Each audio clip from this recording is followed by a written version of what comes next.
Ya, shalom sahabat-sahabatku. Renungan kita pada hari ini berjudul berjaga-jaga dan berdoa.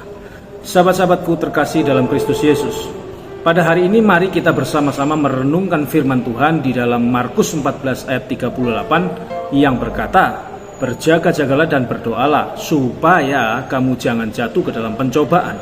Roh memang penurut, tetapi daging lemah. Amin. Sahabat-sahabatku, perkataan ini berasal langsung dari Sang Guru, yaitu Yesus Kristus, yang mana pada malamnya sebelum pengkhianatan dan penderitaannya.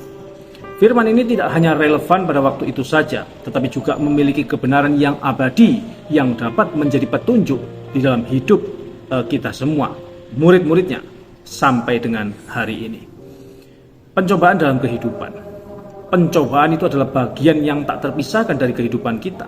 Setiap hari kita menghadapi berbagai macam pencobaan, mulai dari yang kecil hingga sampai yang besar. Pencobaan dapat datang dalam berbagai bentuk, seperti godaan untuk berbuat dosa, kemudian tekanan untuk menyangkal iman kita, atau mungkin kesulitan-kesulitan yang lain di dalam hidup kita. Nah, ada beberapa hal yang perlu kita perhatikan dari ayat nas kita tadi. Nah, pertama-tama mari kita lihat bagian ayat pertama itu yang mengatakan berjaga-jagalah. Nah, di sini Yesus menyerukan kepada kita untuk tetap waspada, untuk tidak terlena oleh dunia ini yang penuh dengan godaan dan pencobaan. Kita hidup di dalam dunia ini serba cepat, penuh distraksi dan godaan yang menghampiri kita setiap hari. Nah, oleh karena itu kita perlu berjaga-jaga agar tidak terperangkap oleh dosa dan godaan yang mengancam iman kita. Kemudian yang kedua, Yesus mengatakan dan berdoalah. Sahabat-sahabatku, doa adalah senjata spiritual kita. Dengan berdoa, kita menyatakan ketergantungan dan kepatuhan kita kepada Allah. Ketika kita berdoa, kita menyatakan kelemahan daging kita dan kekuatan roh kita yang hanya dapat diperoleh melalui hubungan yang erat dengan Sang Pencipta.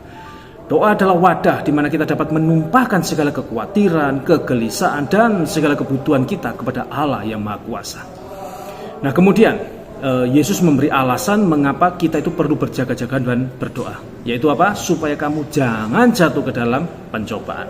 Roh memang penurut, tetapi daging lemah. Itu kata ayat nas.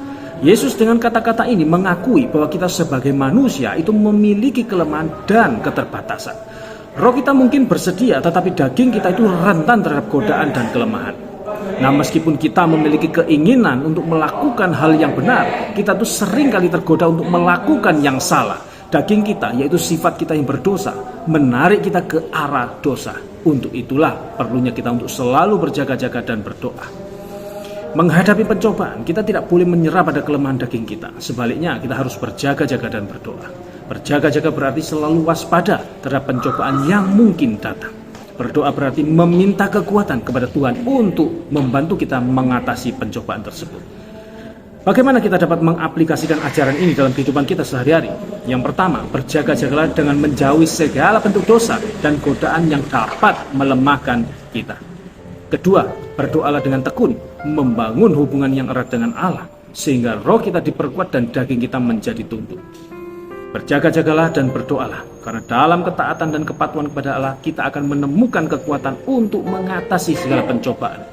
Dengan berjaga-jaga dan berdoa, kita dapat mengalahkan kelemahan daging kita dan hidup sesuai dengan kehendak Tuhan.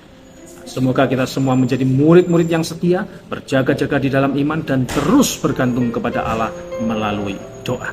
Amin. Haleluya. Amin. Kiranya firman Tuhan dapat dipahami, memberi pencerahan, dan menjadi berkat bagi kita semua. Tuhan Yesus memberkati. Shalom.